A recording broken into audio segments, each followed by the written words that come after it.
शब्द। तुझे भरोसा नहीं ना, तो फिर जा अपने कमरे में जाकर देख। तेरे पलंग के नीचे तुझे तेरी माँ की हड्डियाँ मिलेंगी। प्रभात दौड़कर अपने कमरे में जाता है और अपने पलंग के नीचे देखता है। वहां पर सचमुच एक कंकाल पड़ा हुआ था और उसके शरीर पर जो कपड़े थे वो प्रभात की माँ के थे। क्या बात है, आज तो आप सुबह से ही बहुत बिजी हैं।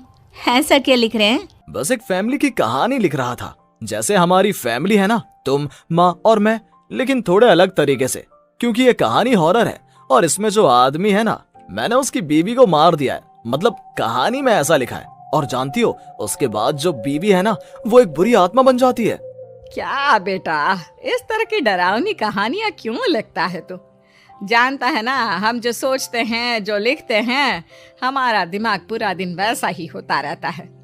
माँ, परेशान होने वाली क्या बात है? राइटर हूँ मैं, मेरा तो काम है कहानियां लिखना। और वैसे भी ये सिर्फ एक कहानी है माँ, कोई सच नहीं है। उसके बाद कुछ दिन बीत जाते हैं। एक रात प्रभात को अपने ऑफिस से लौटने में देरी हो जाती है।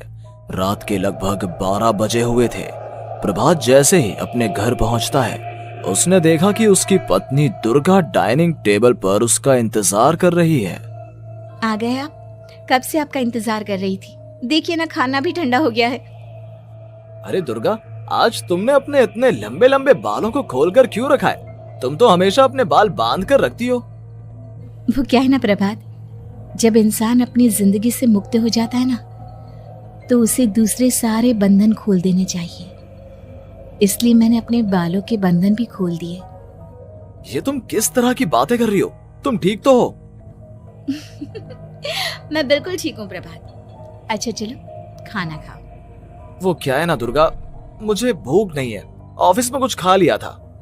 कोई बात नहीं, मैं तुम्हारे लिए एप्पल काट देती हूँ, एप्पल खा लो। नहीं दुर्गा, मुझे नहीं खाना है, मेरा मन नहीं है यार। तभी अचानक से दुर्गा अपने हाथ में एक बड़ा सा चाकू लेकर प्रभात पर हमला कर देती है। प्रभात अपने आप को बचाने की कोशिश करता है। आज मैं तुझे नहीं छोड़ूंगी, तुझे अपने साथ लेकर जाऊंगी अपनी दुनिया में। ये क्या बोल रही हो तुम? तुम्हारा दिमाग खराब हो गया है। आखिर तुम हो कौन? दुर्गा अपनी गर्दन टेढ़ी करते हुए बोलती है। मैं दुर्गा हूँ, तुम्हारी पत्नी। ध्यान से देखो मेरी आंखों में। प्रभात बुरी तरह से डर जाता है और घबराहट में वो चाकू अपनी पत्नी के पेट में मार देता है। उसकी पत्नी की वहीं के वहीं मौत हो जाती है और उसकी चीख की आवाज सुनकर उर्मिला दौड़ते हुए बाहर आती है। ये तूने क्या किया प्रभात? तुमने अपनी पत्नी का खून कर दिया। लेकिन तू तो उसे बहुत प्यार करता था बेटा। तूने बहू को क्यों मार डाला? माँ, ये आपकी बहू नहीं थी, इसके अंदर कोई बुरी आत्मा घुसाई थी। मैं नहीं जानता ये सब कैसे हो गया, लेकिन वो मुझ पर हमला कर रही थी, मुझे मारने की कोशिश कर रही थी। माँ, मैंने कुछ नहीं किया। ये तूने क्या कर दिया बेटा? दुर्गा ने मुझे कहा था कि वो तेरी कहानी के उस कैरेक्टर की तरह एक्टिंग करके तुझे डराने की कोशिश करेगी। अरे वो तो तेरे साथ मजाक कर रही थी। हे भगवान, ये क्या हो गया? इसका मतलब दुर्गा। लेकिन माँ, मैंने जो कहानी लिखी थी उसमें भी ऐसा ही हुआ था। उस औरत ने अपने पति के साथ मजाक किया और गलती से उसके पति ने उसके पेट में चाकू मार दिया। मेरी कहानी सच कैसे हो सकती है? माँ, मुझे बहुत डर लग रहा है। अब ये सोच, दुर्गा की लाश का क्या करें हम? अगर गलती से भी ये बात बाहर फैल गई ना, तो तुझे पूरी जिंदगी जेल की सलाखों के पीछे रहना पड़ेगा। एक काम करते हैं माँ, हम घर के पीछे वाले बगीचे में उसकी लाश को दबा देते हैं। अगर कोई पूछेगा तो कह देंगे कि उर्मिला अपने मायके गई और फिर एक दिन हम भी अचानक यहाँ से कहीं दूर चले जाएंगे। कोई नहीं आएगा हमें पूछने, कोई नहीं आएगा माँ, बाद में जो होगा हम देख लेंगे। प्रभात अपनी माँ उर्मिला की मदद से दुर्गा की लाश को अपने घर के बगीचे में गाड़ देता है। कुछ दिन तो ऐसे ही बीत जाते हैं, लेकिन एक दिन अचानक रसोई से आ रही कुछ आवाजें सुनकर प्रभात की नींद खुलती है। प्रभात ने देखा कि वहां पर एक लंबे बालों वाली औरत दूसरी तरफ चेहरा करके खड़ी हुई थी। कौन है? कौन है वहां पर? अरे कौन हो तुम? मैं दुर्गा हूँ प्रभात। क्या हुआ, मुझसे इस तरह के सवाल क्यों कर रहे हो तुम? तुम दुर्गा नहीं हो सकती। दुर्गा तो प्रभात, मैं तुम्हारी पत्नी हूँ, तुम मुझे कैसे भूल सकते हो? 4 दिन के लिए मायके क्या चली गई, तुम तो मुझे भूल ही गए। अब अगली बार ना मैं कहीं नहीं जाऊंगी। पता चला तुमने तो मुझे पहचानने से ही इनकार कर दिया। नहीं, तुम दुर्गा नहीं हो सकती। तुम दुर्गा हो ही नहीं सकती। मैं जानता हूँ ये सब क्या हो रहा है। मैंने अपनी कहानी में लिखा था कि उस आदमी की पत्नी की मौत के बाद एक बुरी आत्मा उसका रूप लेकर उसके घर में आ जाती है। तुम वही हो ना? और अचानक से खूबसूरत दुर्गा का चेहरा काला पड़ जाता है। उसकी आंखें लाल हो जाती हैं और पूरे शरीर पर बाल, लंबे नुकीले नाखून, उसके दोनों पैर उल्टे हो जाते हैं और बेहद डरावनी आवाज में वो चिल्लाकर कहती है, बुरी आत्मा, मेरा खून करके मुझे अपने ही घर में गाड़ कर तू मुझे बुरी आत्मा कह रहा है? मैं तुझे छोड़ूंगी नहीं। और अचानक से प्रभात के घर में बेहद डरावनी आवाजें गूंजने लगती हैं। घर में चारों तरफ बहुत सारी बुरी आत्माएं नजर आने लगती हैं। प्रभात घबरा कर अपनी माँ को आवाज देता है, माँ कहाँ है आप? जल्दी आइए माँ, देखिए ना ये सब क्या हो रहा है। प्रभात ने देखा कि अचानक से उसकी माँ कमरे से दौड़ कर आती है। क्या हुआ प्रभात? और ये लोग कौन है? इन सब की गर्दन टेढ़ी क्यों है? इनके बाल खुले हुए। प्रभात, ये सब लोग तो मुझे मरे हुए नजर आ रहे हैं। हाँ माँ, ये सब लोग मरे हुए ही हैं और ये ठीक वैसा ही हो रहा है जैसा मेरी कहानी में हुआ था। लेकिन मेरी कहानी के हिसाब से तो आप भी। अचानक से उर्मिला का रूप बदल जाता है। वो भी एक डरावने साए की तरह बन जाती है और बेहद डरावनी आवाज में चिल्ला चिल्ला कर कहती है, मर गई तेरी माँ। जानता है, कल रात जब तू सो रहा था ना, तो मैंने उसके शरीर का सारा खून पी लिया। अब बस हड्डियां बची है उसके शरीर में। नहीं, ऐसा नहीं हो सकता। ऐसा बिल्कुल नहीं हो सकता। मेरी माँ नहीं मर सकती। तुझे भरोसा नहीं ना? तो फिर जा, अपने कमरे में जाकर देख। तेरे पलंग के नीचे तुझे तेरी माँ की हड्डियां मिलेंगी। प्रभात दौड़कर अपने कमरे में जाता है और अपने पलंग के नीचे देखता है। वहां पर सचमुच एक कंकाल पड़ा हुआ था और उसके शरीर पर जो कपड़े थे वो प्रभात की माँ के थे। माँ, अब मुझे कुछ करना पड़ेगा। लेकिन मेरी कहानी में लिखा था कि माँ की मौत मेरे हाथों से होगी, पर माँ तो पहले ही मर चुकी है और वो बुरी आत्मा मुझे भी मार देगी। नहीं नहीं, इससे पहले कि वो मुझे कुछ करे, मुझे उसका काम खत्म करना होगा।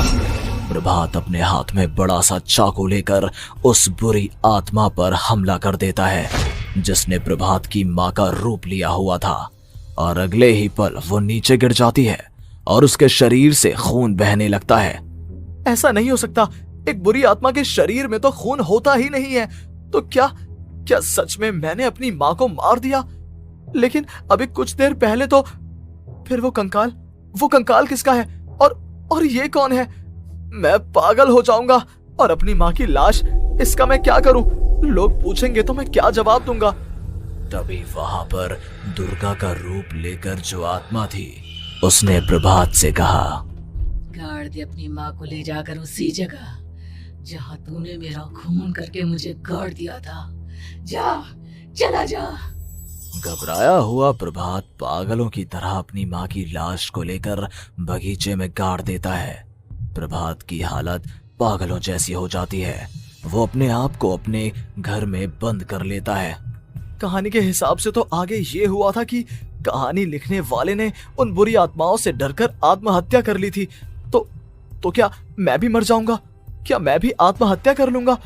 एक काम करता हूँ, मैं अपनी कहानी का अंत बदल देता हूँ। हाँ, ये मैंने पहले क्यों नहीं सोचा।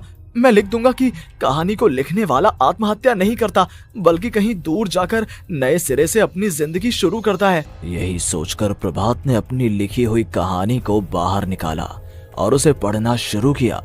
ये देखकर वो हैरान रह गया कि कहानी का क्लाइमैक्स तो किसी ने पहले ही बदल दिया था। ये क्या? इसमें तो लिखा हुआ है कि आखिर में उस लेखक की पत्नी और माँ दोनों बगीचे में जिंदा दफन थे। बुरी आत्माओं ने उनको कैद करके रखा था और वो लेखक अपनी माँ और पत्नी दोनों को जिंदा बाहर निकाल लेता है। लेकिन लेकिन ये सब लिख किसने दिया? प्रभात दौड़कर बगीचे में जाता है और वहां पर खुदाई करना शुरू कर देता है। प्रभात देखता है कि वहां पर लकड़ी के 2 बड़े संदूक हैं और उनके अंदर से आवाजें आ रही हैं। प्रभात, प्रभात बचा लो मुझे, अगर थोड़ी देर और हो गई तो वो मुझे छोड़ेगी नहीं। बेटा देखो, मैं इस बक्से के अंदर बंद हूँ, प्लीज मुझे बाहर निकालो, वो बुरी आत्मा किसी भी वक्त मुझे मार डालेगी। प्रभात वो दोनों बक्से बाहर निकालता है और अपनी पत्नी और माँ दोनों को आजाद करवा लेता है। लेकिन तभी वहां पर अचानक से एक बेहद डरावनी और खौफनाक दिखने वाली औरत आ जाती है। तुझे क्या लगा था इतनी आसानी से अपनी पत्नी और माँ को बचा लेगा? बस 5 मिनट और उसके बाद अमावस का चांद आसमान में आने ही वाला है। लेकिन तूने इन दोनों को बाहर निकाल लिया, अब तुझे मरना होगा। नहीं, मैं जानता हूँ मैं नहीं मरूंगा, और अब आगे क्या करना है ये भी मुझे पता है। प्रभात, ये बहुत खतरनाक है, हमें मार डालेगी। प्रभात, चलो यहाँ से। नहीं दुर्गा, अब मुझे अच्छी तरह से पता चल चुका है कि इस बुरी आत्मा से हम कैसे पीछा छुड़वा सकते हैं। और इतना कहकर प्रभात अपने हाथ में पकड़ी हुई सिंदूर की थैली उस बुरी आत्मा के ऊपर उछाल देता है। कुछ ही देर में वो जमीन पर गिरकर राख में बदल जाती है। ये सब क्या हो रहा था बेटा? ये सब तुम्हारी लिखी हुई इस कहानी की वजह से हुआ है ना? नहीं माँ, पहले मुझे भी ऐसा ही लगा, लेकिन बाद में पता चला कि बरसों पहले हमारे इस बगीचे की जमीन के अंदर किसी को जिंदा गाड़ दिया गया था और बस उसी औरत की आत्मा हमें परेशान कर रही थी। उसी ने मेरे शब्दों में जान डालकर उस कहानी को जिंदा कर दिया था। मुझे माफ कर दो प्रभात, मैंने आपकी कहानी के साथ छेड़छाड़ की थी और उसे बदल दिया था। माफी मांगने की जरूरत नहीं है दुर्गा, तुम्हारे उस बदलाव की वजह से ही आज हम सब जिंदा हैं, क्योंकि आखिर में कहानी में वो हुआ जो तुमने लिखा था।